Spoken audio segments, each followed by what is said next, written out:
एखाद्या समाजाला जर सुधारायचं असेल तर अनेकदा असं म्हणतात की त्या समाजातली व्यक्ती किंवा त्या जातीची व्यक्ती असेल तर सोपं जातं. तुम्ही पडले संभाजी ब्रिगेडचे, नंतर संघाचे, मग या अशा गावकुसाबाहेरच्या जातींमध्ये जाऊन काम करणं हे किती अवघड होतं आणि त्याचा पहिला अनुभव तुम्हाला कसा होता? सर, मी हे शब्दात तर सांगूच शकत नाही आहे हे अनुभव. त्यावेळेस मला खूप त्रास झाला. मला बोलले, भांडायचे, मला बोलायचे, तू असं का करतोयस, तिकडे का गेलास, अरे ते दोन टोक आहेत, विचारसरणीचे दोन टोक आहेत, तू आजच्या ह्याच्यामध्ये वापली, तू कुठल्या समाजाचा आहेस, तू कुणाकडे काम करतोयस, तू मांडली का तो पत्करलास का, त्यांची गुलामी पत्करलास का. खूप म्हणजे नाना प्रकारचे आरोप त्यांनी माझ्यावरती केले. संघ किती व्यापक आहे, किती मोठ्या प्रमाणात काम करत आहे, मला आणखीही समजलेलं नाही. यमगरवाडी हा प्रकल्प किती महत्त्वाचा होता? ती जी सुरुवात झालेली आहे ती किती महत्त्वाची होती आणि त्याआधी काय होतं? शब्द थोडा चुकीचा म्हणजे आहे, पण जिथं गावची हागणदारी तिथे यांची वतनदारी, अशा पद्धतीने गावकुसाबाहेर हा समाज राहतो. आणि मला सुरुवातीला संघटनेने उमरगा शहरामध्ये पाठवलं काम करण्यासाठी. ह्या असा समाज होता मसन जोगी, कुणीही मला स्वीकारत नव्हते व्यवस्थित. त्या दिवशी आयुष्यातली पहिली माझी अशी दिवाळी होती की माझ्या पोटामध्ये अन्नाचा कण नव्हता. संध्याकाळी 11:30 वाजता गंगाराम नावाचा मुलगा माझ्याकडे आला. त्याच्या हातामध्ये एक रोडगं होता असं हे केलेलं. गुरुजी, मागून आलेल्या भाकरी आणि डुकराचं मटण हे खाताव का? मग मला एक क्षण ब्रह्मांड आठवला. कारण माझे वडील प्रवचन करणारे, घरी पूर्ण माळकरी, मी आयुष्यामध्ये मांसाहाराला हात लावला नाहीये. त्यांच्या असं लक्षात येईल, गुरुजींनी डुकराचं मटण खाल्ली आणि आता गुरुजी मसनजोगी झाला. आणि त्यावेळेस मला त्यांनी स्वीकारलं. मग माझ्या लक्षात असं आलं की त्यांच्यासारखं राहिलं पाहिजे, त्यांच्यासारखं बोललं पाहिजे. याच्यामध्ये तुमच्यावर ॲट्रोसिटीचा पण गुन्हा दाखल झाला. एक तिथे मुलगी होती, शिक्षक म्हणून ती काम करायची. त्यांच्या मनामध्ये थोडे गैरसमज निर्माण झाले. साहजिक आहे, ह्या माझ्या बांधवामध्ये संशय घेण्याची वृत्ती खूप आहे. म्हणजे माझ्या शरीराचा एकही भाग असा नव्हता की तिथे त्यांनी मला मारले नाही. पण याच्यामध्ये असं नाही वाटलं का नको आता हे फार लष्कराच्या भाजणं फार होत आहे, आता घरी बसावं, आपलं मस्तपैकी कुठे नोकरी वगैरे करावी, हे कशासाठी आणि कोणासाठी सहन करायचं? रोज वाटायचं. अशी एवढी दुःख भेटली ना सर, की असं वाटायचं की आपल्या आयुष्यामध्ये दुःख नाहीच.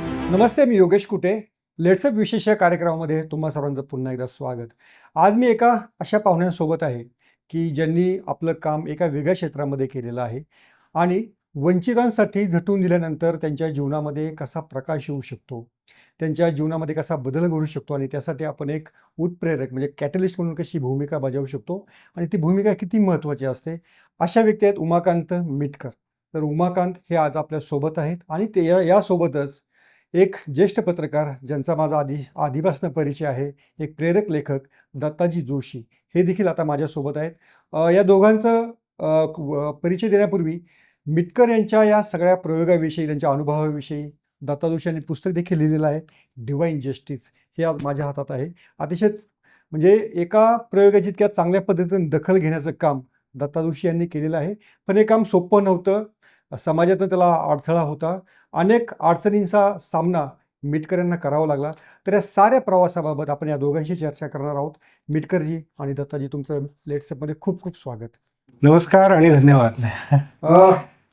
उमाकांतजी, माझा पहिला प्रश्न तुम्हाला असा आहे, तुम्ही केवळ वंचितांसाठी शाळा चालवणारे म्हणून तुम्ही आता परिचित नाही आहात, तर तुम्ही राज्य पोलीस तक्रार प्राधिकरण आहे त्याचे देखील सदस्य तुम्ही आहात. म्हणजे एका सरकारी पातळीवरती देखील तुमच्या कामाला त्या अर्थाने वेगळी मान्यता मिळालेली आहे. पण हा प्रवास जो आहे, या प्रवासाची सुरुवात कशी झाली ते जरा थोडक्यात सांगा. मी तरुणपणी संभाजी ब्रिगेडचा कार्यकर्ता आहोत. बरं. खूप भाषण ऐकायचो, खूप ठिकाणी जायचो. त्या विचारांनी मी खूप काम करायचो. बरं. म्हणजे माझ्या घरातले सगळे देव मी बाहेर काढलेले होते. म्हणजे जे काही केलेलं आहे ते समाजातल्या एका विशिष्ट समाजानेच केलेलं आहे, त्यांनी अन्याय केलेला आहे, अशी ही जी शिकवण सातत्याने मिळाली. आणि त्याच्यामुळे मी खूप फिरायचो ह्या सगळ्या कामासाठी, गावोगावी फिरायचो. माझ्या घरातली खूप त्याच्याविषयी खूप नाराज होते. माझं MA शिक्षण झालं होतं, त्यांनाही वाटायचं की मी कुठेतरी काम करावं, नोकरी करावी, लग्न करावं, पण ते मी काही मनावर घेत नव्हतो. जरी शिक्षण जरी MA जरी झालं असलं त्यावेळेस, तरी मी हे कुठल्याही पद्धतीने मी हे मनावर न घेता ह्या काम करायचं. मग एक वेळ अशी आली 4-5 वर्ष काम केल्यानंतर किंवा हे मी कॉलेजमध्ये NCCला त्यावेळी जॉईन झालेलो होतो.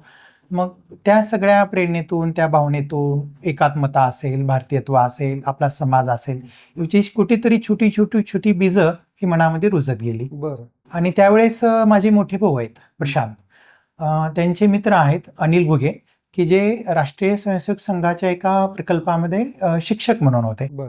ते घरी सातत्याने यायचे.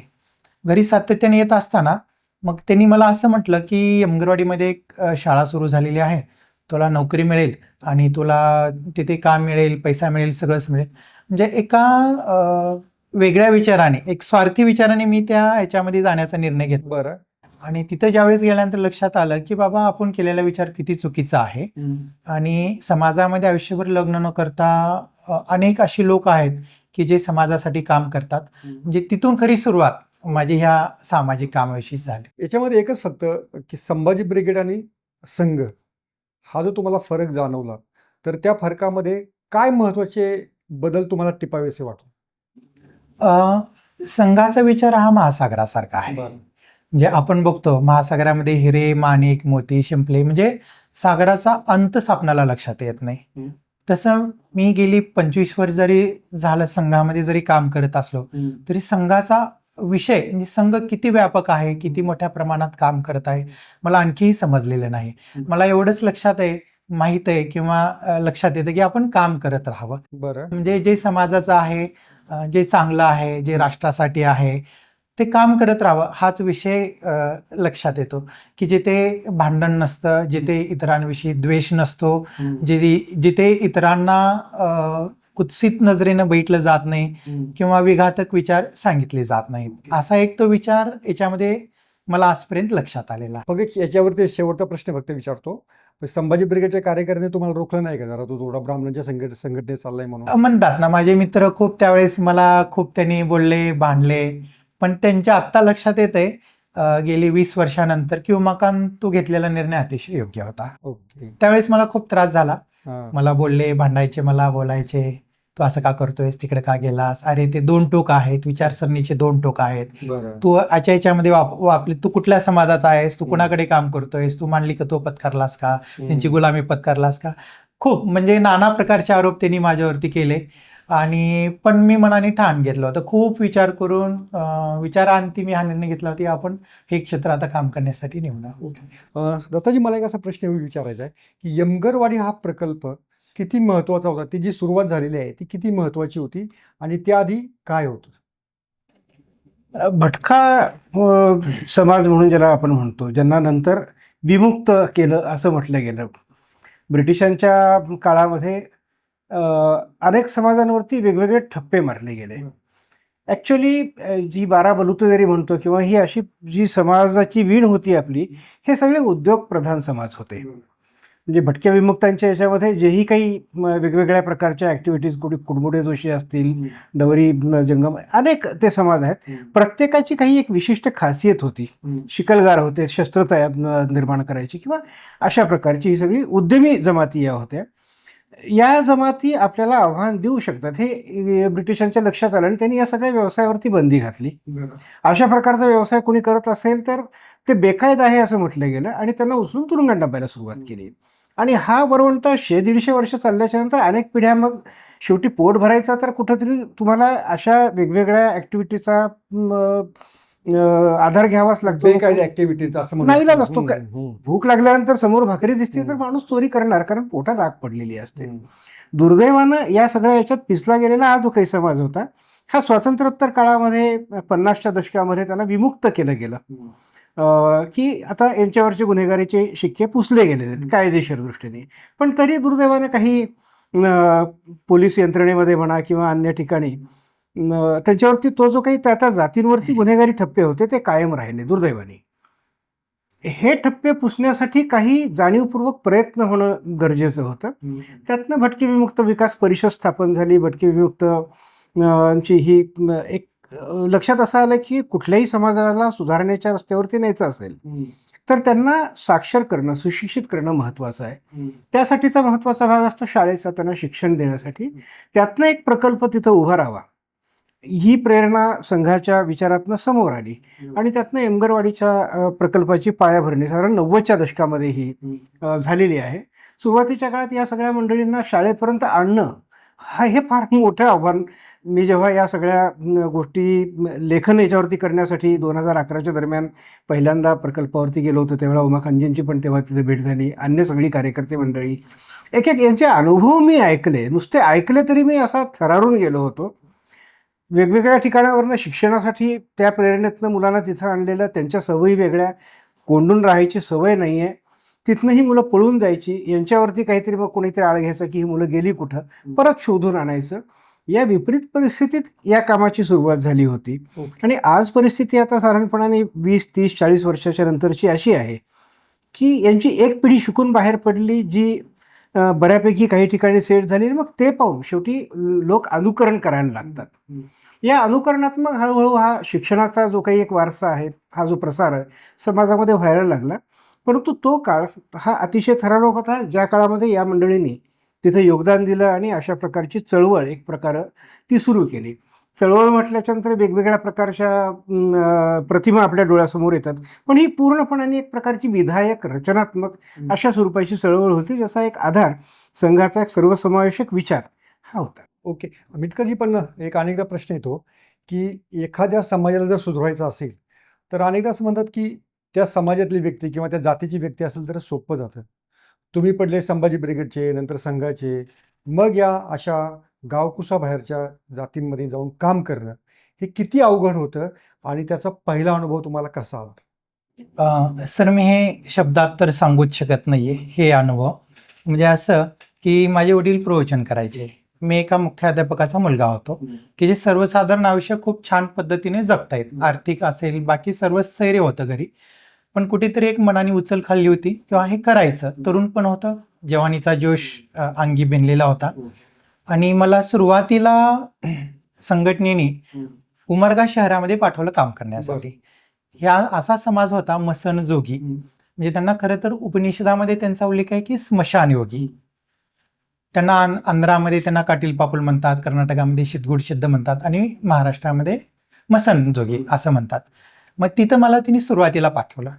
म्हणजे मी चांगला बोलणारा, चांगला कपडे घालणारा, आणि तिथं गेल्यानंतर पाहतो तर काय, त्या वस्तीवरती सगळीकडे कोंबड्याची पिसं, डुकराचे हे पडलेले आहेत, तुकडे पडलेले आहेत, त्यांचे म्हणजे कापून पडलेले जे हाडूक जे म्हणतो आपण, त्या डुकराचे अवयव सगळे तिथं पडलेले आहेत वस्तीवरती. बरेच जण पुरुष, महिला, मुलं सुद्धा दारूच्या नशेमध्ये झिंग पडलेली आहेत. शब्द थोडा चुकीचा म्हणजे आहे, पण जिथं गावची हागणदारी तिथं यांची वतनदारी, अशा पद्धतीने गावकुसाबाहेर हा समाज राहतो. तिथे मला काम करायला पाठवलं. आणि सुरुवातीला तर 15-20 दिवस मला यांनी कुणीही मला स्वतःच मानलेलं नाहीये. कुणीतरी आला. किती सालची साधारणपणे गोष्ट? ही 2002 सालची गोष्ट आहे. ओके. आणि तुम्हाला तिथं कुणी स्वीकारत नव्हतं? कुणीही मला स्वीकारत नव्हते व्यवस्थित, कारण यांना खूप वाईट अनुभव आले होते. कुणी यायचा समाजसेवक म्हणून, यांना घरकुल देतो म्हणायचा, पैसे घ्यायचे आणि पळून जायचा. पण ही कामाची पद्धत वेगळी होती ना. मग आम्ही ठाम राहिलो. मी म्हणजे म्हटलं की किती अडचणीचा डोंगर उभा राहू दे, आपण इथून हटायचं नाही. मग दिवाळी होती साधारण, त्यावेळेस मी 2-3 दिवस सुद्धा, मला 3 पारली पुड्यावरती मी ते 2-3 दिवस काढले. दिवाळीचा दिवस सुद्धा तुम्हाला माहिती आहे, सगळ्यांना असं माहिती की दिवाळी म्हणजे गोडधोड खाणे असेल, नवीन कपडे असतील, अंगाला उठणं लावले असेल, म्हणजे आपल्या धर्मातला एक अतिशय आनंदाचा, मांगल्याचा असा तो सण. मग त्या दिवशी आयुष्यातली पहिली माझी अशी दिवाळी होती की माझ्या पोटामध्ये अन्नाचा कण नव्हता, ना गोडधोड खाल्ले होतं, ना उठण्याने माझ्या आईने आंघोळ घातलेली होती, आणि पूर्ण उपाशी होतो. संध्याकाळी 11:30 वाजता गंगाराम नावाचा मुलगा माझ्याकडे आला. तिने म्हणला, गुरुजी तुम्ही उपाशी आहो, कारण त्याचं माझं लक्ष होतं माझ्याकडे, कारण ते एमगोरडीमध्ये शिकलेला होता, तो माझ्या ओळखीचा होता. म्हणलं हो गंगाराम, खाल्लं नाही. 11:30 वाजता तो आला, त्याच्या हातामध्ये एक रोडगं होता असं हे केलेलं. गुरुजी मागून आलेल्या भाकरी आणि डुकराचं मटण हे खाताव का? मग मला एक क्षण ब्रह्मांड आठवला, कारण माझे वडील प्रवचन करणारे, घरी पूर्ण माळकरी, मी आयुष्यामध्ये मांसाहाराला हात लावला नाहीये. पण गंगारामची जी भावना होती ना, ती खूप शुद्ध होती. मी म्हटलं ठीक आहे, घेऊन ये. मग ते एक रोडगं भीक मागायचं, आणि मग एका प्लेटमध्ये त्यांनी डुकराचं मटण आणलं, मागून आणलेल्या भाकरी आणि डुकराचं मटण, आणि मी ते खाल्लो. तो गेला आनंदाने. गुरुजीने खाल्लो काहीतरी, त्याला समाधान वाटलं. पण एक 2-3 तासांनी मला पूर्ण उलटी झाली आणि दुसऱ्या दिवशी सकाळी सगळी वस्ती माझ्या शेजारी आली. मी जिथं राहतो वस्तीमध्येच राहायचो मी, एका शेडमध्ये, टेंटमध्ये. आणि त्यांनी त्यांच्या असं लक्षात येईल, गुरुजींनी डुकराचं मटण खाल्ले आणि आता गुरुजी मसनजोगी झाला. आणि त्यावेळेस मला त्यांनी स्वीकारलं. मग माझ्या लक्षात असं आलं की त्यांच्यासारखं राहिलं पाहिजे, त्यांच्यासारखं बोललं पाहिजे. हे आमचे प्रयोगच होते. आम्ही काय असं हे प्रयोगच होते आमचे. मग लक्षात येईल त्यांच्यासारखं राहिलं पाहिजे, त्यांच्यासारखं बोललं पाहिजे. आणि मग त्यांच्यासारखीच मी भाषा शिकली, त्यांच्यासारखंच. म्हणजे एवढे मी, म्हणजे तुम्हाला सांगायला संकोच नाही वाटणार की जो उमाकांत एकदाही मांसाहाराला हात लावला नाही. म्हणजे माणूस सोडून सगळ्या प्रकारचे प्राणी मी त्यांच्यासोबत राहून खाल्ले, कारण त्यांच्याप्रमाणेच मला काम करायचं होतं त्यांच्यामध्ये राहून. म्हणजे असे हे सगळे प्रश्न. जेव्हा हा मोठाच बदल होता, म्हणजे माणसं एक वेळेस संघटना बदलणं सोपं आहे, पण थोडं शाकाहाराचं मांसाहार होणं म्हणजे फार जीवावर बेतण्यासारखी गोष्ट असते. तर म्हणजे आता आपल्या मुलाखतीचा विषय नाही, पण थोडंसं विचारलं काय हरकत नाही. मग तुम्हाला आवडलेलं मांस कोणतं आहे? ते एक, आपण एकदम सिरियस टॉपिकवर जातोय, पण काय हरकत नाही. काय तुम्ही जरा एवढं म्हणजे मी प्रामाणिकपणाने सांगतो, बरं म्हणजे खरं तर मला मांसाहार करायला आवडतच नाहीये. बरं पण म्हणतात ना की मी असे काही व्यक्ती पाहिलेत की ज्यांनी समाजासाठी लग्न न करता आपलं आयुष्य दिलेलं आहे. म्हणजे लग्न नाही, घरबार नाही, काय नाही, काय नाही. मग मला असं विचारायचं की आपण यांच्यासाठी एवढं हे मांसाहार खाल्लं तर काय अडचणीचं आहे. म्हणजे आता ह्याही क्षणाला मला कुठल्याही प्रकारचं मांस आवडत नाहीये, बरं किंवा अमुक एका प्राण्याचं मांस खावं वगैरे असंही मला आवडत नाही. पण मनाने एक ठरलं होतं की समाजासाठी काहीतरी करायचं, म्हणून मी ते खाल्लं. आता मी नाही खात तसं, शक्यतो म्हणजे टाळतो मी. म्हणजे आपल्याकडे याला आपद्धर्म असा एक शब्द हो, आहे. आपद्धर्म, कर्तव्य म्हणून आपद्धर्म. ते Correct, correct. हा. आपण त्याला ते म्हणूया. एक दुसरी अशी गोष्ट होती, पण जेव्हा अशा समाजांसोबत आपण काम करतो, तेव्हा अनेकदा कायदेशीर अडचणी पण रस्त्यात अडथळे म्हणून येऊ शकतात. कोण आपल्या कामाचा कसा फायदा करून घेईल किंवा त्याचा अर्थ काय काढला जाऊ शकेल. तर ती करताना काही कुठे भीती मनामध्ये होती?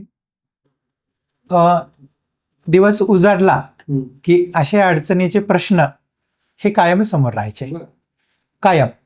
म्हणजे की कायदेशीर तर खूप यायचे. म्हणजे मी ज्यावेळेस उमरग्याला होतो त्यावेळेस अंबरनाथ, म्हणजे ठाण्याच्या जवळ. आता हेही सांगणं थोडं पहा, म्हणजे किती कशा प्रकारे हा समाज राहायचा किंवा राहिला त्यावेळेस, की बरेच त्या समाजातले लोक दाढी मिशा काढून, पूर्ण केस वाढून तृतीयपंथी होऊन भीक मागायचे. मग त्यावेळेस तिकडून एक फोन आला. त्यावेळेस मला नुकतेच एक 5-6 महिने झाले होते काम करून, सगळ्यांची ओळख झालेली होती. मला फोन आला की सर, जे मुख्य तृतीयपंथी आहेत त्यांनी यांना पकडलेलं आहे आणि यांना प्रचंड बेदम मारहाण केलेली आहे आणि पोलीस स्टेशनमध्ये अडकवलेले आहे आणि रक्त येते तोंडातून वगैरे, असं कानातून वगैरे. मग मी आमच्या वरिष्ठांना फोन केला, तिथल्या लोकांना सांगितलं आणि ते सगळं जुळवून आणलं आणि त्यांना सांगितलं की बाबा तुम्ही कष्टाने काम करा, चुकीचं आहे ते चुकीचंच आहे, त्याच्याबद्दल आम्ही कधीही त्यांच्या पाठीशी राहिलेलं नाहीये. त्यांना सांगितलं आम्ही प्रामाणिकपणाने, त्यांच्या हाताला काम दिलं, त्यांनी तो करायचा व्यवसाय सोडला आणि त्यांनी ते तिथं घरी आले. त्यावेळेस आम्हाला खूप कायदेशीर अडचणींचा सामना करावा लागला. पोलीस डिपार्टमेंटला बोलावं लागलं, तिथल्या काही सामाजिक कार्यकर्त्यांना बोलावं लागलं, तिथल्या तृतीयपंथ्यांच्या काही गुरूंना भेटावं लागलं आणि मग त्यांनी ते सोडलं. नाही, याच्यामध्ये तुमच्यावर ॲट्रॉसिटीचा पण गुन्हा दाखल झाला होता. तर ते नक्की काय झालं होतं प्रकरण? आणि म्हणजे कायदेशीर अटी म्हणजे अशाच की आपल्या म्हणजे कामाप्रती कोणतरी वेगळा त्याचा अर्थ काढून असं पण कारवाई करू शकतो. तर ते नक्की काय झालं होतं? यमगरवाडी, तुळजापूर तालुक्यामध्ये यमगरवाडी हे एक गाव आहे. तिथे 2 किलोमीटरवरती एक 50 एकरमध्ये यमगरवाडी सेवा प्रकल्प वसलेला आहे. त्यावेळेस माझ्याकडे प्रकल्प प्रमुख म्हणून जबाबदारी होती. त्यामुळे साहजिक सगळे विषय हे माझ्याकडेच चिटकायचे, म्हणजे माझ्यासोबतच ते. फक्त एक एमगरवाडी फक्त एक विचारतो, ती केवळ सुरुवातीला फासे पारधी समाजासाठी शाळा होती की इतर जातींची पण मुलं त्याच्यामध्ये येऊ शकत होते? सुरुवातीला फक्त आणि फक्त पारधी समाज, म्हणजे पारद हा संस्कृत शब्द आहे. पारद म्हणजे शिकार करणे. तर पूर्वीच्या काळी डोंगर दऱ्यामध्ये राहून, रानावनात राहून जे लोक शिकार करायचे त्यांना पारधी हा शब्द पडला. बरोबर. पारधी बांधवांमध्ये माझ्या 5-6 प्रकार आहेत. जे काय पाल पारधी, राज पारधी, गाय पारधी, म्हणजे गायीवर बसून जातात ते गाय पारधी. गाव पारधी म्हणजे गावाच्या आजूबाजूच्या शेतीची जे राखण करतात त्यांना गाव पारधी. चोराशी, फासे पारधी, असे बरेच त्यांच्यामध्ये प्रकार आहेत. पारधी समाजाची भाषा येते तुम्हाला? हा, येते. म्हणजे त्यांच्यामध्येही फासेपारधी हा जो माझे बांधव आहेत ते महाराष्ट्रामध्ये सगळ्यात जास्त चोरी मारी खून दरोडा करण्यामध्ये अत्यंत आघाडीवर. त्यावेळेस ते प्रमाण प्रचंड होतं. मग त्यावेळेस सुरुवातीला संघटनेने फासेपारधी समाजामध्ये हा प्रकल्प सुरू केला आणि आपल्या सगळ्यांना माहिती आहे महामानव डॉक्टर बाबासाहेब आंबेडकरांनी असं म्हटलं की शिक्षण हे वाघिणीचं दूध आहे. मग संघटनेने त्यावेळेस विचार असा केला की प्रत्येक समाजापर्यंत आपण पोचू शकत नाही, ही पिढी तर आपण सुधारवल की नाही हे आपण शक्यता संशय आहे, म्हणून आपण यांच्या मुलांना शिकवूयात, निदान पुढची पिढी तरी सुधरेल. म्हणून ह्या समाजातल्या सगळ्या मुलांना घेऊन फासेपारधी समाजासाठीचा म्हणून तो प्रकल्प सुरू झाला. पण चांगली हात येत गेली, अनेक समाजाच्या त्या समाजामध्ये भिडली संघटना आणि लक्षात असं आलं की फासेपारधी बांधवांसारखेच अनेक असे समाज बांधव आहेत की त्यांच्यामध्ये सुद्धा खूप प्रश्न आहेत आणि त्यांच्यासोबत आज जवळपास 39 भटकीमुक्त आणि पारधी बांधवांची मुलं आज तिथे शिक्षण आहे. आता मूळ प्रश्नाकडे, तुमच्यावर जो ॲट्रॉसिटीचा गुन्हा दाखल झालेला होता त्याच्याबद्दल. हा, तर त्यावेळेस मी प्रकल्प प्रमुख म्हणून होतो यमगराडी सेवा प्रकल्पामध्ये. एक तिथे मुलगी होती, शिक्षक म्हणून ती काम म्हणजे कार्यकर्ती म्हणून काम करायची. मग त्यावेळेस एक समाज कल्याणचा नियम होता किंवा तुमचं 10वी किंवा 12वी DED असेल तरच तुम्हाला तिथे नोकरीला, आताही शासनाचा ते नियम आहे DED BED वगैरे, तर त्यांचं त्यावेळेस DED झालेलं नव्हतं आणि एक मुलगी तिथे कार्यकर्ती शिक्षिका म्हणजे कार्यकर्ती म्हणून काम करायचे. तर त्यांची अपेक्षा अशी होती की आम्हाला शिक्षक म्हणून तिथे काम करायला मिळावं. आम्ही तो प्रस्तावही समाज कल्याणला पाठवला संघटनेने संस्थेने. समाज कल्याण सांगितलं हा प्रस्ताव बसत नाहीये, शासकीय नियमामध्ये हा विषय येत नाहीये, आम्ही हे स्वीकारू शकत नाही. मग त्यांच्या लक्षात असं आलं की संस्थेने आम्हाला डावललेलं आहे. त्यांच्या मनामध्ये थोडे गैरसमज निर्माण झाले. साहजिक आहे, ह्या माझ्या बांधवांमध्ये संशय घेण्याची वृत्ती खूप आहे, हे मी सांगतो, म्हणजे आताही आहे. त्याच्यामध्ये त्यांना संशय आला, राग आला. मग एक दोघं तिघं समाज अख्खा समाज का नाही पण तिघांच्या मनामध्ये याच्याविषयी गैरसमज निर्माण झाले आणि एक व्यक्ती आला, 5-6 महिला आल्या. मी त्यावेळेस तिथे अतिथीगृहात बसलेलो होतो. असा मोठमोठ्याने अद्वा शिवाय देत आला. हातामध्ये चाकू होता, हत्यार होतं ते, एका दुसऱ्या हातामध्ये जांभिया होता. मला त्यांनी मारहाण केली, माझं पूर्ण अंग रक्तबंबाळ झालं.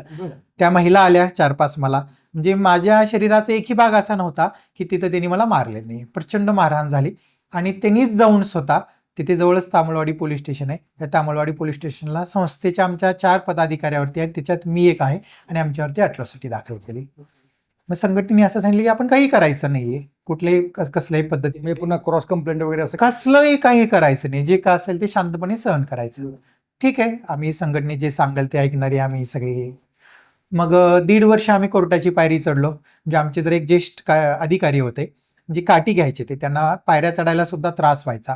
वय जवळपास एक 75-76 वय होतं, पण त्याही वयामध्ये तरुणाला लाजवेल अशी त्यांच्यामध्ये हिंमत होती. त्यांनी म्हणली नाही, 3ऱ्या मजल्यावरती आमचं कोर्ट होतं धाराशिवला, ते 3ऱ्या मजल्यावरती पायरीवरती ती काठी टेकवत यायचेच, पण आम्ही कधी हार मानली नाही. आम्हाला पोलीस विभागाने पैसे मागितले, आम्हाला प्रचंड त्यांनी म्हणजे खूप अद्वा बोलले, शिवांची लाखोली वाहिली, वेगवेगळ्या लोकांकडून पैसे मागितले, आम्ही तुम्हाला सोडू, एवढे पैसे.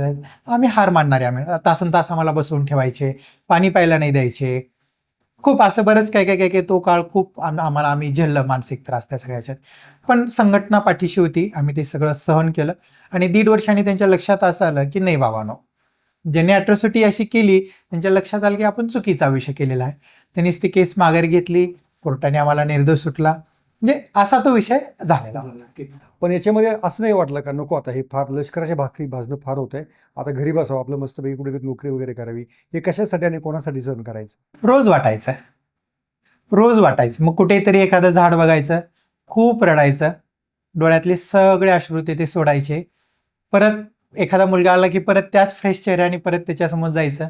सर कसं आहे माहिती का, की समाजामध्ये, त्या माझ्या समाज बांधवामध्ये राहताना एवढी दुःख दिसतात ना, एवढी दुःख आहेत की छोट्या छोट्या मुलांची लग्न होतात, त्यांच्यामध्ये बालविवाहाचं खूप मोठ्या प्रमाणामध्ये प्रथा आहे, जात पंचायत आहे, आता बऱ्यापैकी बंद झाली. आणि माझ्या समाज बांधवातल्या एखाद्या समाजातल्या महिलेला जर परपुरुषांनी हात लावला तर ती महिला कायमची बहिष्कृत होते.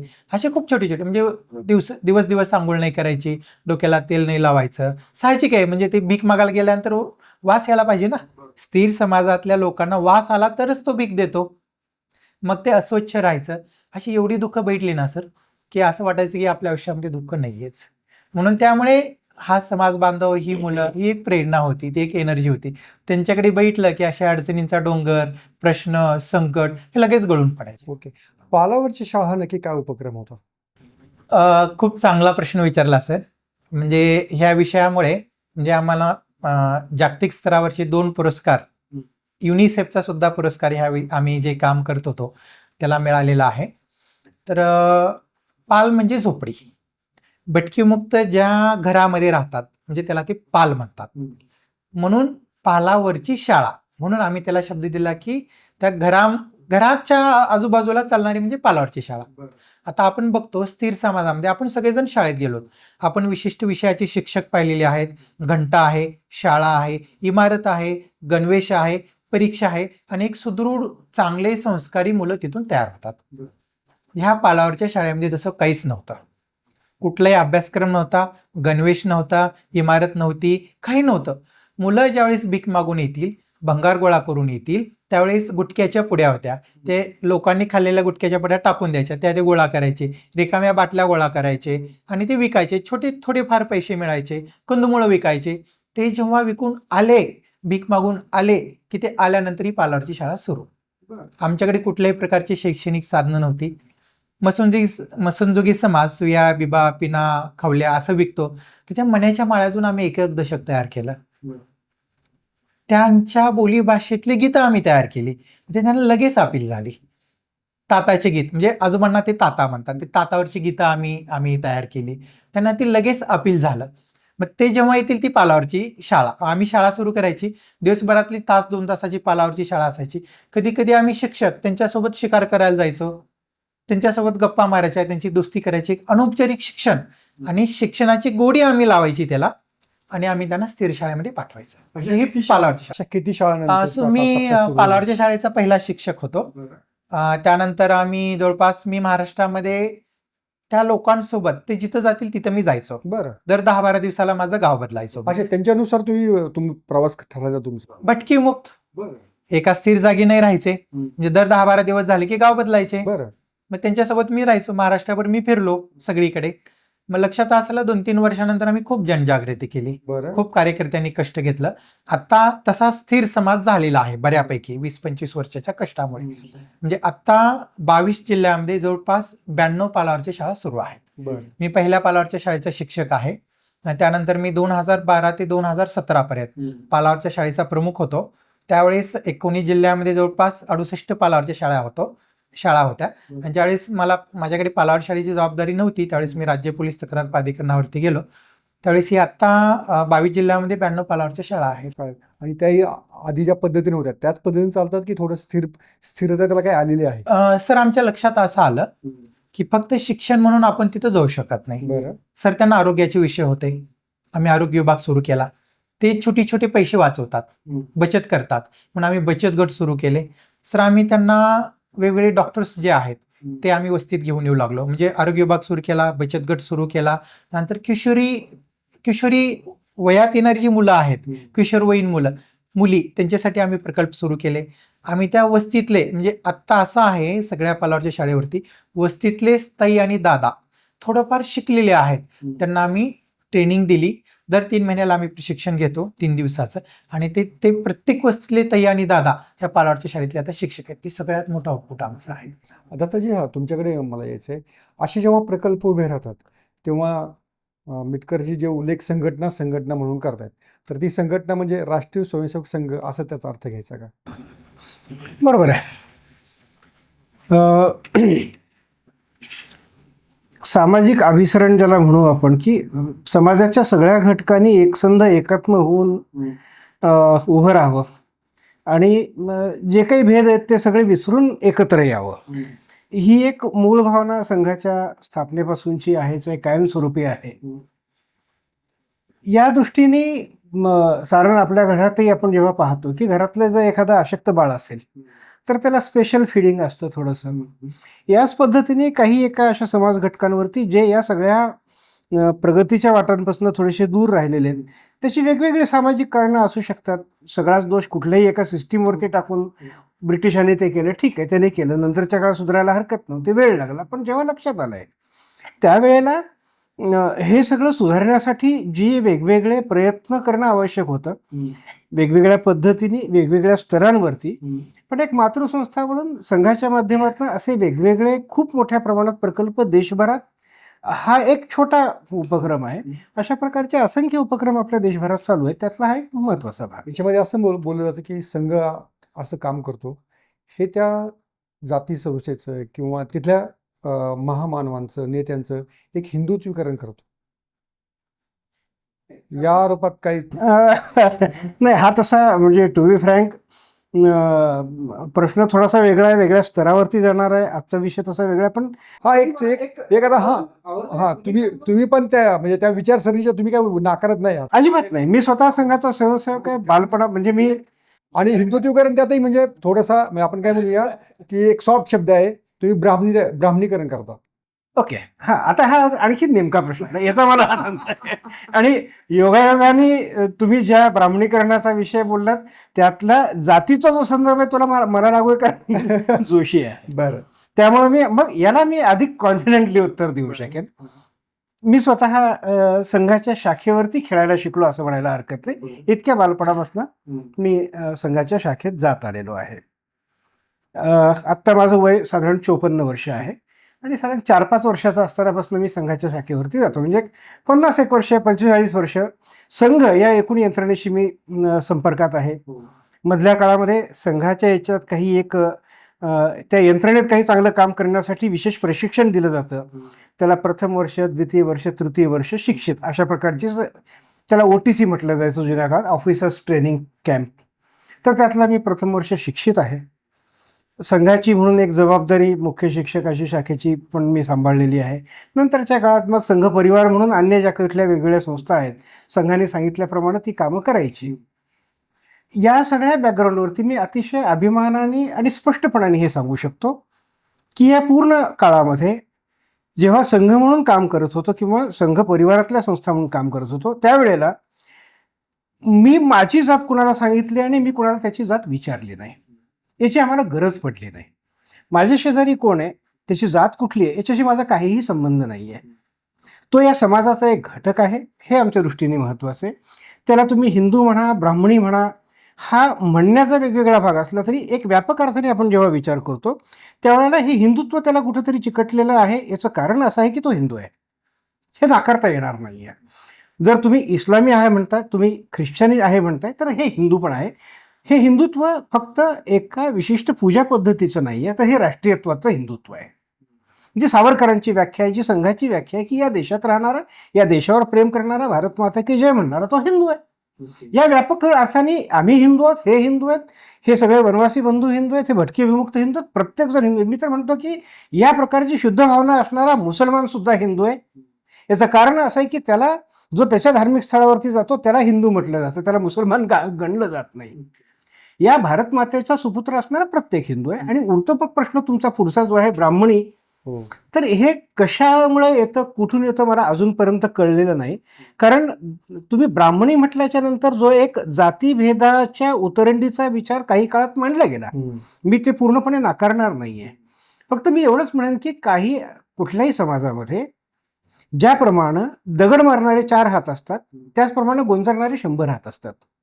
तुम्ही पुन्हा पुन्हा पुन्हा पुन्हा ब्राह्मणी ब्राह्मणी म्हणून त्या 2-4 जणांना हे करणार असाल तर ते समाजाचं परिपूर्ण चित्र नाही आहे, तो अपवादात्मक भाग आहे. समाज सुधारकांची यादी काढा, त्यात तुम्हाला तशा अर्थाने जन्मानं ब्राह्मण असणाऱ्यांची संख्या फार मोठी आहे. आणि तीच तुम्ही विरुद्ध अर्थाने काढा, त्या ठिकाणी या प्रकारचा भेद करणाऱ्या नावानिशी यादी काढा, ती तुम्हाला नावं सापडणार आहेत. परंतु एक सोयीचा राजकारणाचा भाग असतो, सोयीचा प्रोपोगंडाचा भाग असतो किंवा सोयीचा आपला कुठला तरी विचार थोपण्याचा भाग असतो.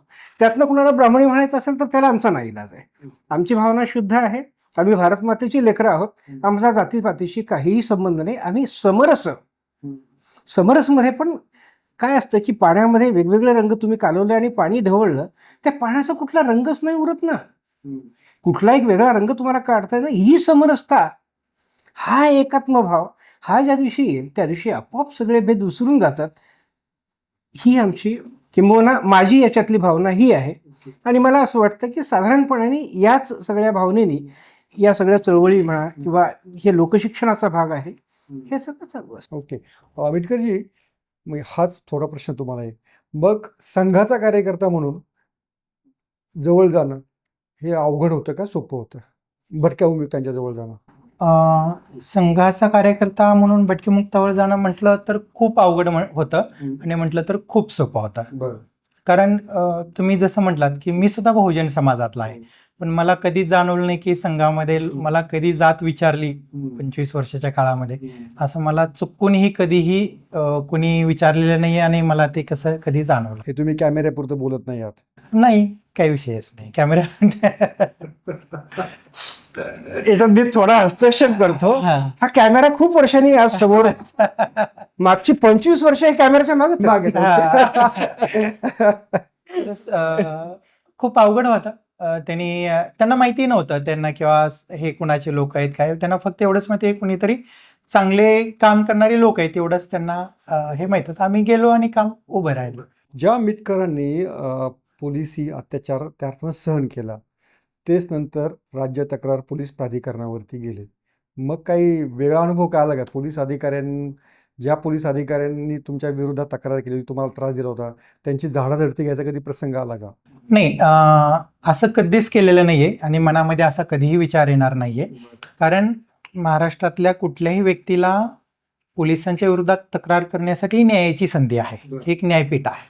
म्हणजे जो काही विषय असेल तो समोर सगळे डॉक्युमेंट्स, कागद असतील, फाईल असतील किंवा दोघांचे रिजॉइंडर किंवा जे काही येणारा तक्रारदार आहे त्याच्या कागदानुसार सगळा हा विषय होतो. म्हणजे हा कधी स्वप्नातही विषय शिवलेला नाहीये आणि भविष्यात कधी येणारही नाही की कुणाला तरी आपण एक कुत्सित नजरेनं काहीतरी करावा किंवा बदला घ्यावा किंवा त्यांना धडा शिकवावा. नेव्हर, कधीच नाही. पण आता माझं सुदैव का दुर्दैव माहिती नाही, ज्या अधिकाऱ्यांनी माझ्यावरती अॅट्रॉसिटी केली होती मार्च 2018ला, तोच अधिकारी मी लिफ्टमधून उतरलो, बाहेर आलो आणि तो समोर बसलेला होता. कोणत्या ऑफिसमध्ये? राज्य पोलीस तक्रार प्राधिकरणामध्ये. मी मध्ये गेलो केबिनमध्ये, म्हटलं त्यांना बोलवून आण बाहेर, माझ्या बाहेर उभे असलेले व्यक्तीला. ते मध्ये आले, एकदम जो का असेल तो सगळा प्रोटोकॉल झाला आणि मला म्हटले की, मी म्हटलं त्यांना तुम्ही अशा वेळेस त्या ठिकाणी कामाला होतात? हो सर होतो. आणि आता त्यांना काय माहिती, त्यांच्यासमोर अनेक हजारो लोक येऊन गेले, अॅट्रॉसिटी वगैरे झालेले असणारी. म्हणले त्यावेळेस एक अॅट्रॉसिटी झाली होती, मी आमचे 4 नावं केले, त्याला बरोबर केबिन बाहेर नाव बघून तो आला होता, एकदम पायच धरला. म्हटलं थांबा, तसं नाही, तुम्हाला याच्यासाठी नाही बोलवलं, तुम्ही तिथे उभे राहा. कधीतरी आपली भेट झाली, मी तुम्हाला पाहिलंय, ओळखतोय की सहज मी तुम्हाला बोलवलं नमस्कार करावा म्हणून. तसं बोलवणं सुद्धा आमच्यासाठी चुकीचं आहे, पण मी बोलवलं त्याच्यासाठी नाही बोलवलं तुम्ही तिथे. सर काही करा, मी एका आता SP झालेलो आहे एका जिल्ह्याचा, माझं प्रकरण तुमच्यासमोर आहे आणि जर काही झाला निकाल तर मी आयुष्यातूनच बर्बाद होईल. नाही, ते जे का असेल ते निवाडा जो का असेल तो कोर्ट रूममध्ये होईल. बाकी थोडी इकडच्या तिकडच्या हे झालं आणि त्यांनी जाताना एक वाक्य म्हटलं की सर, पृथ्वी कशी गोल असते, एक वेळ अशी होती की तुम्ही माझी तासन तास वाट बघत बसायचा, आता वेळ अशी आहे की मी तुमची तासन तास वाट बघत बसतो. पण नाही, असं म्हटलं असा विषय नाहीये, कधीतरी तुम्ही मला दिसला होतात, भेटला होतात म्हणून मी तुम्हाला बोलवलं, ठीक आहे तुम्ही जाऊ शकता. म्हटलं कधीच नाही, मनामध्ये असा कधीच विचार आला नाही की कधी कुठल्या. अनेकदा तासन तास पोलीस स्टेशनमध्ये बसलोय, अनेकदा लाटाखाट्या खाल्लेत, अनेकदा आंदोलन केलेले आहेत, अनेक मोर्चे काढलेले आहेत लाखो लोकांच्या संघटनेसोबत, अनेक अधिकाऱ्यांसोबत भांडण झालेले आहेत, खूप वादावादी झालेली आहे, पण नियमाला धरून, नियमाला सोडून कधीच नाहीये. आणि कधीच चुकीच्या व्यक्तीच्या मागे, कधीच चुकीच्या विषयाच्या मागे आम्ही गेलेलो नाहीयेत.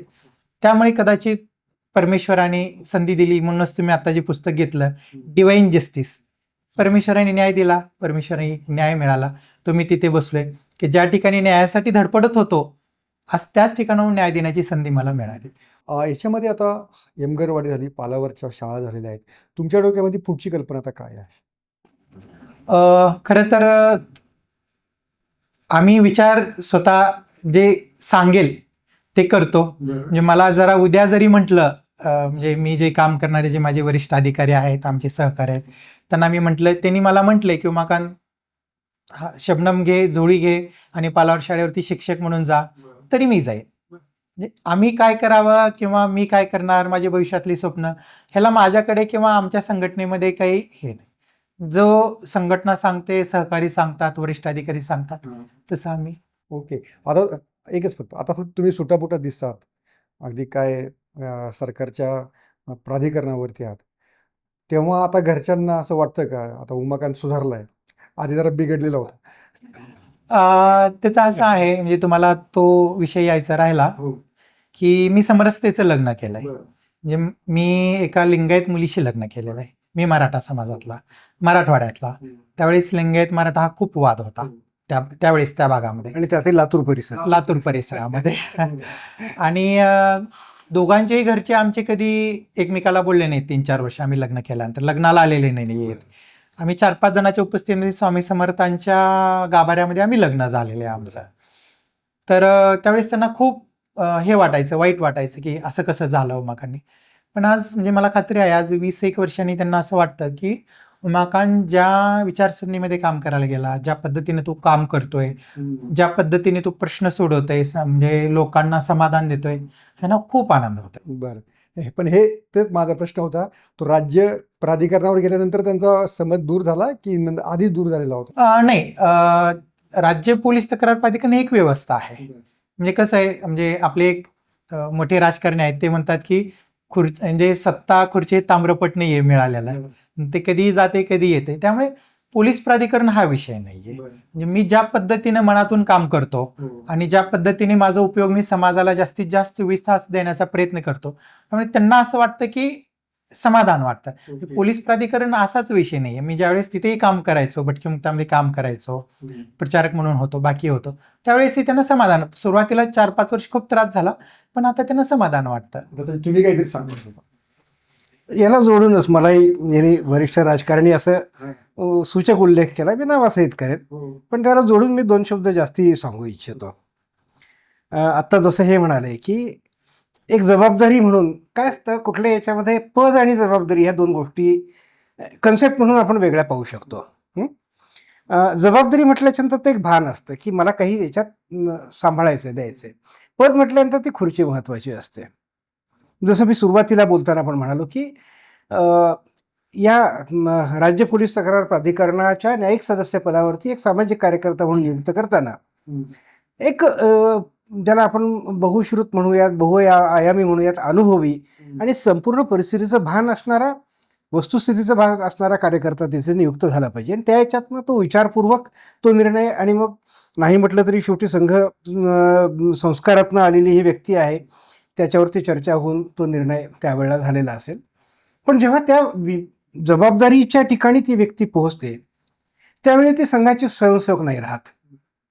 संस्कार तो आहे, पण त्या जबाबदारीला न्याय देण्याचं पूर्ण बंधन त्या व्यक्तीवरती असतं, आणि तो न्याय देण्याच्या दृष्टीनेच ती व्यक्ती तिथं पोचलेली असते. त्या ठिकाणी संघ हा विषय संपलेला असतो.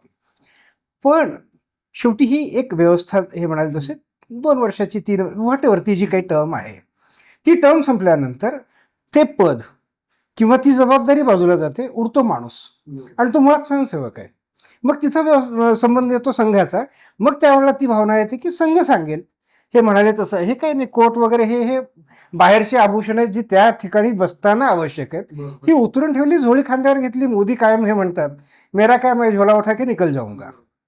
म्हणजे मोदींच्या बाबतीत कधी कधी बोलताना, काही वरिष्ठांच्याशी बोलताना पण आहे की मोदी सुद्धा संघाचे स्वयंसेवकच आहेत, त्यांनी पण ते कधी नाकारलेलं नाही. आणि एक प्रकारे त्या पंतप्रधान पदाचं दायित्व त्यांच्याकडे आहे. त्यांची मुदत संपली किंवा ते त्या व्यवस्थेत तिथं नसतील तर ते शेवटी परत तिथंच येणार आहेत.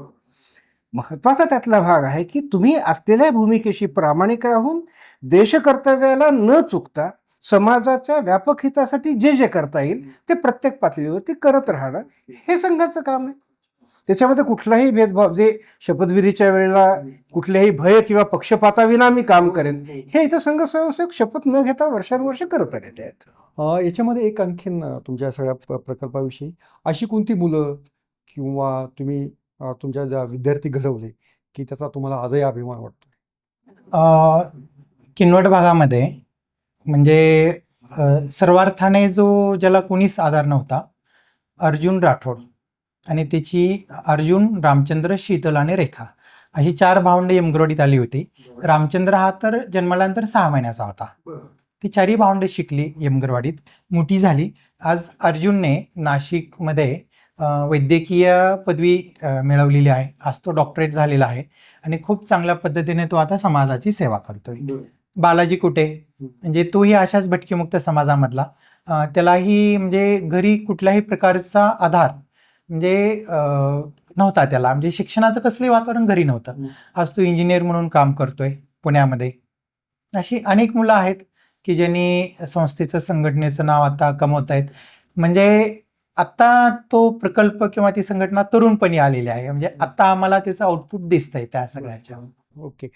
पण जेव्हा ही मुलं किंवा अशा संस्थेतून बाहेर पडतात तेव्हा तुम्हाला असं वाटतं का नाही त्यांनी याच्यामध्ये योगदान द्यावं, तुम्ही ज्या पद्धतीनं काम करता तसं काही त्यांना जोडून घ्यावं, तसं काही तुमच्या डोक्यामध्ये काय असतं? नाही, संघटनेने असा विचार केला की जे माजी विद्यार्थी आहेत, बऱ्याच वेळेस आपलं असं होतं की एकदा शाळा म्हणून बाहेर पडल्यानंतर तिची नाळ तुटून जाते. पण त्या ह्याचं नाही तसं होत नाहीये. आम्ही दरवर्षी यांना माजी विद्यार्थी मेळावा घेतो. कुठं जरी असतील तरी ते तिथे येतात. 3 दिवसाची क्रिकेटची मॅच होते, आनंदाने क्रिकेटची मॅच खेळतात. जे काही आपल्या परीने योगदान आहे ते देतात आणि निघून जातात.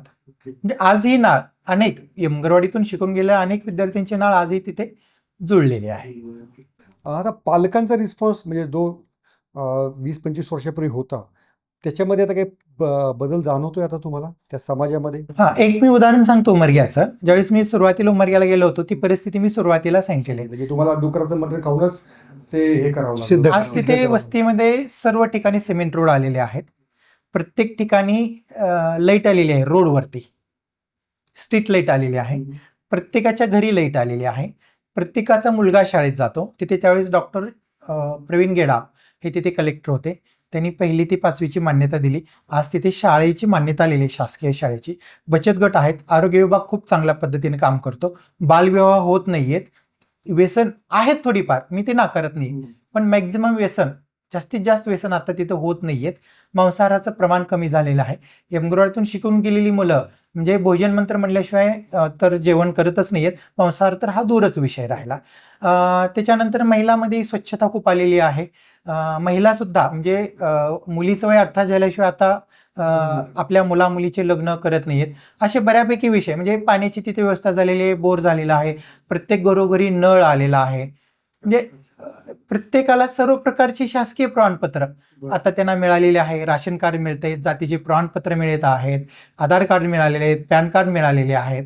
अशा सगळ्या प्रकारची व्यवस्था आता तिथे प्रयत्न झालेला आहे. याच्यामध्ये आणखीन एक जेव्हा या समाजावर तुम्ही काम करता तेव्हा त्यांच्यावर चोरीचा ठपका होता, शिक्का होता, त्यांच्यावर कधी कधी छापे पडत असतील.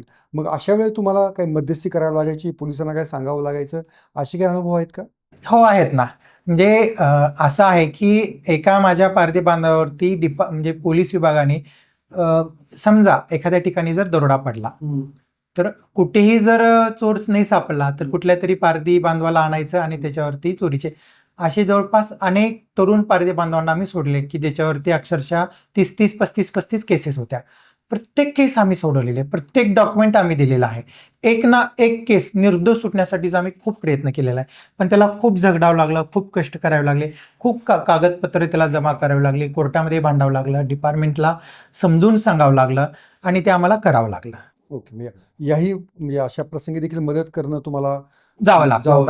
अशा वेळेस. ओके.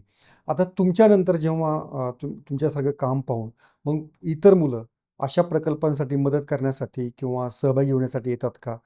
म्हणजे तुमच्या शाळेत न शिकली मुलं असं काही जाणवतंय का की बाहेरची मुलं, बाहेरचे विद्यार्थी, तरुण युवक हे अशा प्रकल्पांशी जोडले जात आहेत का?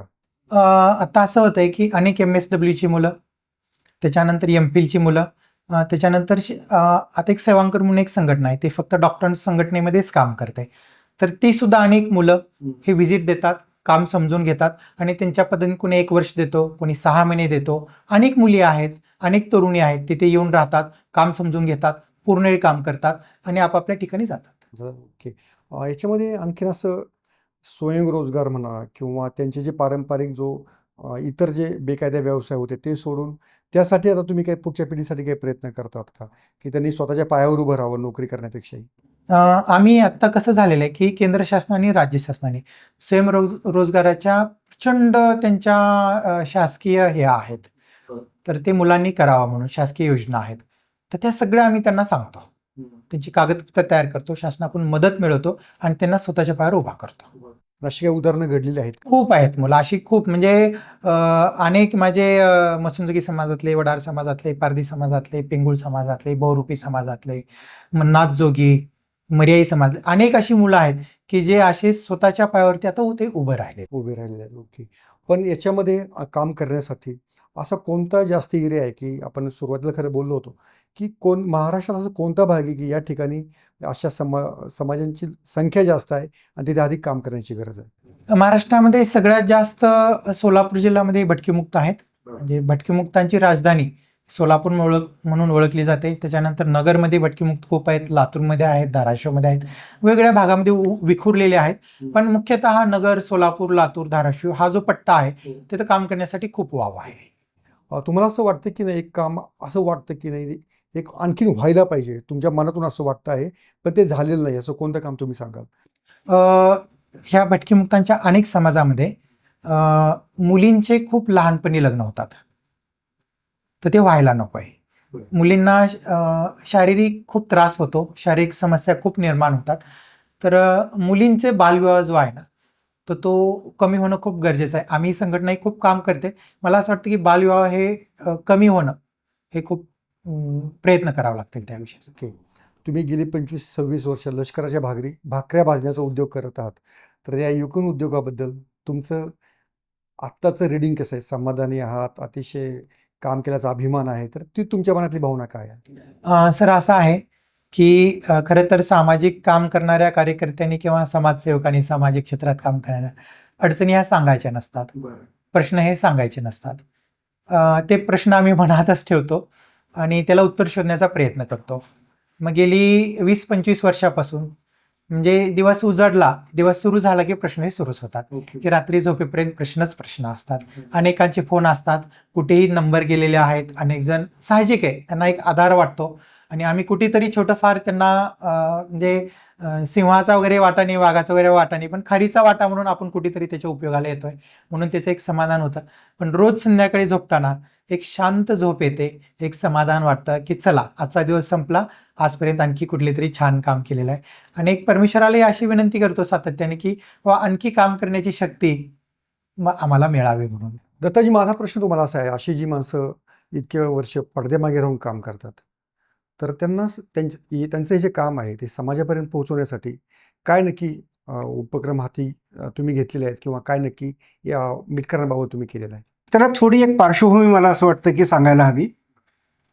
पोलादी माणसं ही एक पुस्तकाची मालिका मी मागची 12-15 वर्षापासून लिहितो आहे. वेगवेगळ्या जिल्ह्यात जाऊन त्या जिल्ह्यातली शून्यातनं उभी राहिलेली माणसं समाजासमोर मांडायची आणि उद्योजकतेचा विषय मांडायचा. आणि हे करताना त्या जिल्ह्यातलं असं एखादं चांगलं सामाजिक कार्य की ज्यातनं काही निर्माण होतंय असा पण एक विषय त्यात मांडावा. तर यमगरवाडीचा विषय तो मी पहिल्यांदा अनुभवला साधारण 2011 जेव्हा मी धाराशिव जिल्ह्याच्या वरचं पुस्तक करत होतो. त्यावेळेला त्या प्रकल्पात गेलो, एक दिवस तिथं होतो, पदाधिकाऱ्यांची भेटी झाली आणि त्यावेळी उमाकांतजी तिथं कार्यरत होते. आमचा पहिला परिचय त्यावेळेचा. मग तेव्हा थोड्याफार गप्पा झाल्या. त्या लेखामध्ये यांच्याबद्दलही, यांच्या पर्टिक्युलर व्यक्तिमत्वाबद्दल 4 ओळी त्यात आल्या आणि तिथून या सगळ्या गोष्टीची सुरुवात झाली. मधल्या काळात अधनमधनं संवाद होता आणि जेव्हा पोलीस तक्रार प्राधिकरणावरती यांची नियुक्ती झाली तेव्हा परत एकदा आमचं बोलणं झालं. आणि 1-1.5 वर्ष गेल्याच्या नंतर एक विषय समोर असा आला की ही सगळी जी वाटचाल आहे, काहीतरी एक वेगळा यात पैलू दिसतोय. म्हणजे एक, जसं मगाशी यांनी बोलताना सांगितलं की एक काळ असा होता की यांनी पोलिसांच्या लाठ्या खाल्लेल्या आहेत आणि आज ते एका अशा पोझिशनवरती आहेत की पोलिसांनी ज्यांच्यावरती काही अत्याचार केलेले आहेत अशा ठिकाणी त्याची चौकशी करून सामान्य माणसाला न्याय देण्याची जबाबदारी नियतीने यांच्यावर सोपवलेली आहे. त्या दृष्टीने हा एक दैवी न्याय त्याला म्हणता येऊ शकेल. तर अशा प्रकारचा एक प्रेरक प्रवास समाजासमोर मांडला गेला पाहिजे. मग त्यातनं चर्चा आमची सुरू झाली, कसं मांडायचं. बरं, गंमत अशी असते की खरा जो कार्यकर्ता असतो तो थोडासा स्वतःबद्दल बोलायला लाजतो किंवा तो तयार नसतो फारसा. त्याच्या दृष्टीने समाज महत्त्वाचा असतो, काम महत्त्वाचं असतं आणि एकूणच संघाच्या व्यवस्थेत मी छोटा असतो आणि आम्ही आणि आपण हे मोठं असतं. पण याच्यात सुद्धा मांडताना हे जे काही पुस्तक डिव्हाइन जस्टिस या नावाने पुढं मग त्याला आम्ही इंग्रजी आणि हिंदी अशा दोन्ही भाषेत पण आणलं. आता तिन्ही भाषेत हे उपलब्ध आहे. यात माझी भूमिका मांडताना पण तेच लेखन केलं की यात हा उमाकांत महत्त्वाचा नाही आहे, यात एक कार्यकर्ता महत्त्वाचा जो निर्लस पद्धतीने समाजासाठी काही करतोय. तर हा प्रवास समाजासमोर मांडला गेला पाहिजे. एका बाजूला समाजातल्या समस्या मांडायच्यात, त्याच वेळेला त्या समस्यांची सोडवणूक एखादा माणूस कशा पद्धतीने करू शकतो, कुठल्या संस्कारातनं जात हे होतं, आणि वेगवेगळ्या अनुभवातनं गेल्यानंतर सुद्धा व्यक्ती किंवा समूह किंवा समाजाबद्दलची कुठलीही कटुता मनात न ठेवता प्रामाणिकपणाने आपलं काम पुढं चालू ठेवायचं. हा प्रवास मांडावा असं एक आम्ही प्रकर्षाने ठरवलं आणि हा प्रवास तिन्ही भाषेतनं मांडला. ही पुस्तकं येऊ नये याचंही प्रकाशन खूप चांगल्या पद्धतीने म्हणजे माननीय श्री श्री रविशंकर गुरुजींच्या हस्ते याचं इंग्रजी पुस्तक आलं, हिंदी देवेंद्रजी फडणवीस यांच्या हस्ते आलं, मराठी त्यावेळचे राज्यपाल आपले भगतसिंगजी कोश्यारी होते त्यांच्या हस्ते, आणि पहिली आवृत्ती अण्णा हजारेंच्या हस्ते आली. चांगल्या हाताने ही पुस्तकं समाजासमोर ठेवायचा एक प्रयत्न होता. पण दुसरा एक भाग यातनं समोर असा आला की पुस्तक वाचणाऱ्यांचं प्रमाण कमी आहे, त्यापेक्षा आजकालचा हा जो नवीन मीडिया आहे ऑडिओ व्हिज्युअल, त्यातनं पण हा प्रवास मांडला गेला पाहिजे. मग आम्ही ठरवलं की डॉक्युमेंटरी तयार करूयात. मी या प्रत्येक ठिकाणी याच्या आधी गेलेलोच होतो, साधारणपणे काय करायचं हे डोक्यात होतं. शूटिंगचं शेड्यूल ठरवून आम्ही त्या सगळ्या भागात हिंडलो फिरलो, त्या ठिकाणचं काही शूट केलं, यांचं जे काही म्हणणं होतं ते शूट केलं, त्याला स्क्रिप्टची जोड दिली आणि ऑडिओ व्हिज्युअल स्वरूपात हा सगळा प्रवास. आणि ह्या प्रवासामध्ये हा प्रवास नुसत्या उमाकांत मिटकरांचा नाही तर हा एका परिवर्तनाचा प्रवास आहे. हा प्रवास या डॉक्युमेंटरीतनं मांडण्याचा प्रयत्न आम्ही केला. इदम न मम असं त्या डॉक्युमेंटरीचं आमचं शीर्षक आहे. त्याचा अर्थ सांगा, म्हणजे आजच्या तरुण मुलांना कळणार नाही लवकर. म्हणजे हे सगळं जे आहे हे या समष्टीचं आहे, समाजाचं आहे, माझं काहीही नाही आहे, हे माझं नाही आहे. इदम न मम हे माझं नाही आहे, हे समाजाचं आहे. आणि हे समाजाचं देणं समाजासमोर मांडायचा प्रयत्न या डॉक्युमेंटरीतनी केला. आणि ही पण डॉक्युमेंटरी आम्ही मराठी हिंदी इंग्रजी तिन्ही भाषेतनं आणलेली. त्यातलं मराठी डॉक्युमेंटरी आत्ता यूट्यूबवरती अवेलेबल केलेली आहे. हिंदी इंग्रजी खूप लवकर त्याची तयारी पूर्ण झालेली आहे, खूप लवकर पुढच्या कदाचित या महिना 2 महिन्यामध्ये, म्हणजे जेव्हा आता ही मुलाखत दीर्घकाळ समाज माध्यमावरती असेल त्यामुळं आता आजचा हा जो आपला एप्रिल 25 मे 25 नंतर जून 25 नंतर जे कोणी ही मुलाखत पाहतील त्यांनी बाय डिफॉल्ट इदम न ममचा सर्च यूट्यूबवरती करावा. त्यांना या तीनही मुलाखती ज्या भाषेत हवं आहे त्या भाषेमध्ये हा कंटेंट तुमच्यासमोर येईल. आणि हे सगळं करण्याचा आमचा प्रयत्न हाच आहे की यस हे होऊ शकतं. करणारी व्यक्ती असेल तर ज्याप्रमाणे शून्यातनं उभं राहू शकते, काही छान घडवू शकतं, ॲडव्हर्समधनं काही पॉझिटिव्ह होऊ शकतं आणि यातनं समाज बांधणी होऊ शकते. हा एक पॉझिटिव्ह मेसेज देण्याचा या सगळ्या प्रवासाचा आमचा प्रयत्न आहे.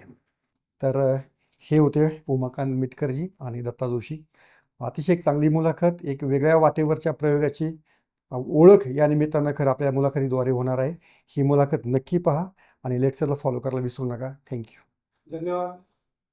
सोशल मीडियाच्या भाऊ गर्दीत विश्वासार्हतेने चकाकणारे नाव म्हणजे लेट्सअप मराठी.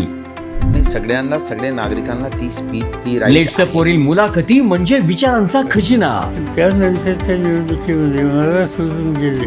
बातम्या केवळ वस्तुस्थिती सांगणाऱ्या, न प्रोपगंडा, फक्त जनतेचा अजेंडा.